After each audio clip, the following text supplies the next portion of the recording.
માણેકબાગ સોસાયટીમાં ડોક્ટરના બંધ ઘરમાંથી કરવામાં આવેલ કરોડો રૂપિયાની ચોરીનો ક્રાઇમ બ્રાન્ચે ભેદ ઉકેલી નાખ્યો. નમસ્કાર મિત્રો, હું વિપિન તિવારી. BS91 ન્યૂઝ સત્યની સંગાથે. એક નજર આજના મુખ્ય સમાચાર પર. અમદાવાદના સેટેલાઇટ વિસ્તારમાં આવેલ માણેકબાગ સોસાયટીમાં ડોક્ટરના બંધ ઘરમાંથી કરવામાં આવેલ કરોડો રૂપિયાની ચોરીનો ભેદ ઉકેલી પોલીસે 2 શાતીર તસ્કરોની ધરપકડ કરી છે.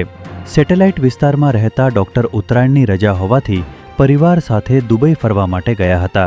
તે દરમિયાન આ ઘરફોડ ચોરોએ બંધ મકાનને નિશાન બનાવ્યો હતો અને ઘરમાં ઘૂસીને અંદાજિત 1 થી 1.5 કલાક સુધી રોકાયા હતા.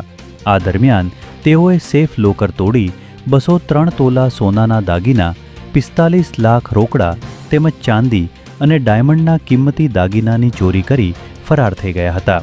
ડોક્ટર દુબઈથી ઘરે પરત ફર્યા ત્યારે કુલ 1.47 કરોડની ચોરી થઈ હોવાનું સામે આવ્યું હતું. આ મામલે ફરિયાદ થતાં ચોરીની ગંભીરતાને ધ્યાનમાં લઈને તપાસ અમદાવાદ ક્રાઇમ બ્રાન્ચને સોંપવામાં આવી હતી. ત્યારે ક્રાઇમ બ્રાન્ચે 200 કરતાં વધુ CCTV ફૂટેજ ચેક કર્યા હતા તેમજ હ્યુમન ઇન્ટેલિજન્સ, ટેકનિકલ સર્વેલન્સ અને બાતમીના આધારે પોલીસે કમલેશ પરમાર અને મેહુલ પરમારને ઝડપી લીધા હતા. પોલીસે આરોપીઓને ઝડપી લઈ 100% મુદ્દામાલ કબજે કર્યો છે.